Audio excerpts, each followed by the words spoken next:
are listening to the Sci-Fi Diner podcast. And now, bringing you the latest in science fiction movies and television shows. Here are your hosts. Live long and prosper. This is the captain. We have a little problem with our entry sequence, so we may experience some slight turbulence and then explode. I got a bad feeling about this. Walter, put the cow away, would you? What is this place? It's a freak show.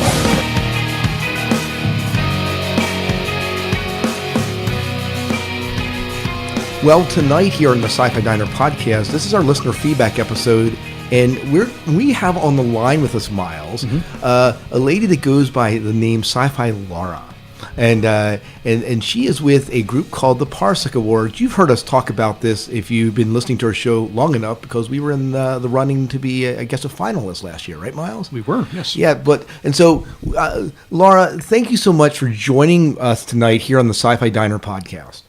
Well, thank you guys for having me. Yeah, and so we, of course, have nominations that are now open for the 2012 Parsec. Before we get into that, tell me a little bit about the Parsecs. The Parsecs are Speculative Fiction Podcast Awards. This, I believe, is the 7th year, and if I get that wrong, I'm going to be really embarrassed. The 7th year running.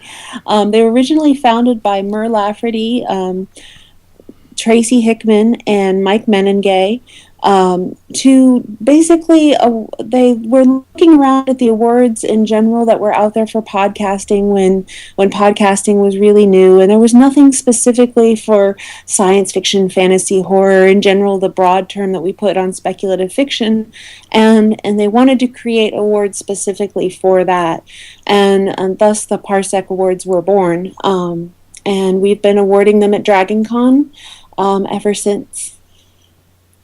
Oh, very good. Oh, very cool. Now, so is there a reason why they're awarded at DragonCon versus, let's say, another con? DragonCon, there's a lot of people there. It has a good basis of podcasting attendance there, and I think in the original, when we were looking, I wasn't actually involved at that point, but when they were looking at places where they could have an awards ceremony and possibly get some good visibility and good attendance, DragonCon was a good choice because you've got 50,000 people at DragonCon. You've got a new media or actually it's not new media, it's a podcasting track there. You've got a lot of people from different aspects of geek culture all at DragonCon already, and so it was a way to pull everyone already in, and we could get a big room together and have a full-blown awards ceremony, and people get dressed up and come and accept their awards. Very cool. How did you get involved? I was asked. I mean, my day job, I'm a rocket scientist by occupation, but I've been around podcasting since many of the early days, and I do a lot of organizing and stuff, and I was a judge in some of the early years, and I had happened to be at T. Morris's house during one of the Parsec Awards steering committee meetings that he had online with the steering committee that he was on in year 3 or 4, maybe year 3, and I happened to make some comments, and they're like, maybe Laura has some ideas, and then they pulled me in and asked me to be part of the steering committee, and I believe this is my 4th year going in as, I'm actually currently head of the steering committee. There's 6 of us on the steering committee overall, and then there's a lot of volunteers that help us out on top of that. Now, Laura, and we're all volunteers, of course. Laura, is it true that Parsecs has some kind of Star Wars reference?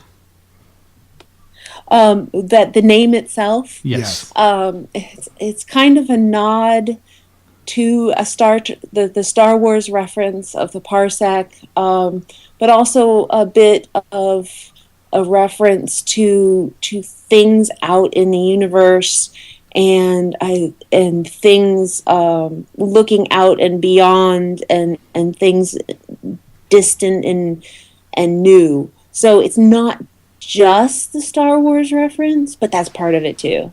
It's like, ooh, we're out in universe and spacey and cool, but it's also an inside joke. So what would you say, for, in your mind, the purpose of really giving out the Parsec Awards year after year? I mean, for you, what's the significance of that? The purpose of giving out, like, the awards themselves, or why we have them? Yeah, I think, well, maybe both, but one aspect, going back to, I think, the motivations that Mur and Mike and Tracy had when they founded the Parsec Awards, was that a lot of the awards and a lot of the recognitions in early podcasting that were out there were all popular vote awards. And so the size of your audience, or the obsessiveness of your audience, would really define who got an award. And so if you had an audience, or someone who was willing to go to a website every 5 minutes and click a button, you would be more likely to get an award than maybe someone who had an audience that was much smaller, but your content was of higher quality. And so the Parsec Awards themselves are a judged award, and part of the goal of that is to look at people who are out there doing some really interesting work in podcasting, creating interesting stories, talking about the news of speculative fiction, because not all our categories are stories, but talking about stories, doing interesting things, but maybe aren't the biggest names out there. Sure, some of the biggest names in podcasting have won the Parsec Award, but a lot of small names that haven't won the Parsec, or have won the Parsec Awards over those big names. It's to get people to see what's out there and hear about new and different things. And I think that's one of the great things about the Parsecs, is because it's a judged award. Sure, somebody you may never have heard of may be going up against Scott Sigler, who's on the New York Times bestseller list, and Scott usually puts up a good competition, but there's no guarantee that he's going to win. And many people have lost to somebody that you haven't heard of. So I think that's one of the great things. I'm throwing Scott out as an example, right. But I mean, there's plenty of examples where, like, wait, that's a finalist? I've never heard of that podcast before. So that's one of the things I really like about the Parsec. Well, and I think that's one of the things that last year when we, we're in the finalists, the moment you got the list of the finalists, I'm like, ooh, I haven't heard this podcast. And I went and downloaded it and listened to it. And some of them stayed in my queue, and not all of them did. But it did. I think one of the things for me that the Parsecs does is it brings exposure to a selection of the thousands of podcasts that are out there. Yeah, well, and that's one of the things, though, where we really need the fans and the other podcasters, though, is because the steering committee is 6 people, and we don't know everything that's out there. We don't know necessarily what's going on in podcasting, and we don't know what the new podcasts are necessarily. And so we need everybody to go out there and say, hey, I just heard this new story and I really liked it, or I know this new good work and I want to nominate this story for a Parsec, because we're not going to be able to find them ourselves.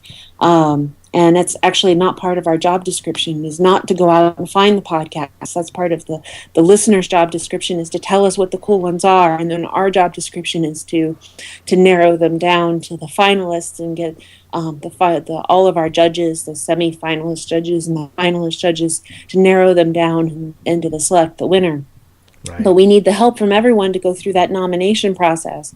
It's been going on since the middle of April, and it ends June 1st to go online. It's a pretty basic form on our website, www.parsecawards.com, and there's links from there. And to nominate the podcasts, so that we can bring in all of those great unknown gems of podcasts to get them recognized.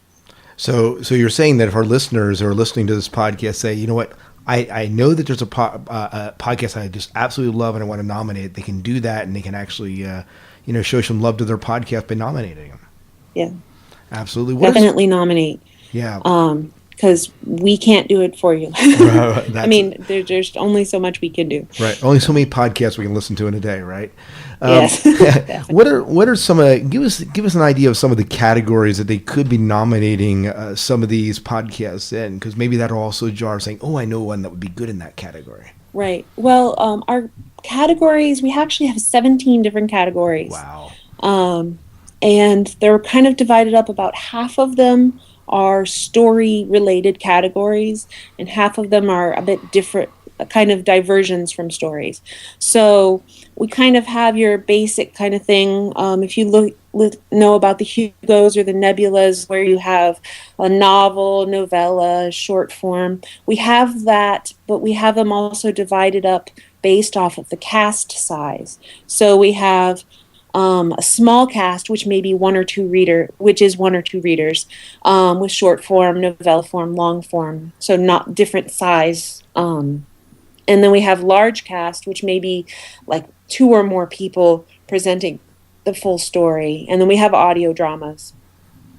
And then we have video stories, which is for some reason been an issue, getting a lot of people competing in that video story podcast category. So we always need nominations there. And then magazine and anthology. And that covers a lot of those story categories, which is kind of the core of the Parsec Awards themselves. So since we're a speculative fiction award. But then moving beyond that, we also have the new podcaster of the year, someone who started podcasting that year, new speculative fiction podcaster, our team. We have, I think this may have been one of the categories you guys participated in. You guys can correct me if I'm wrong, but a fan or news podcast, general or specific, relating to speculative fiction. So we have those. General or specific depends on what the topic is. Is it general speculative fiction, or is it just about something like Firefly, or just about something specific? Right. And then we have things like content creation. We changed that one. That one used to be writing related, but we changed it to content creation, so it could be anything from writing, but it could also be video production, or it could be some sort of storytelling or content creation or podcast creation. We changed that a year or so ago. We also have other things like fact behind the fiction. That one covers a little bit of a broader scope and brings in science, history, culture, mythology behind the podcasts. And then we have, of course, people clamored for these categories for a while, of comedy and parody podcast that's related to speculative fiction, of course, and speculative fiction music podcast. And then last year, we added a youth-driven podcast. I really wanted to name that the podcast of the next generation or something like that, but they wouldn't let me. So it's a youth-driven podcast. Yeah. Very good. Well, there's quite a breadth of different categories that a podcast can be nominated into. So, listeners, if you have podcasts that you obviously are thinking about, you have till June 1st. Is there a time that's cut off? Is it June 1st midnight? It's probably, what we'll do is June 1st midnight, either Pacific or Hawaii time, to cover the time zones.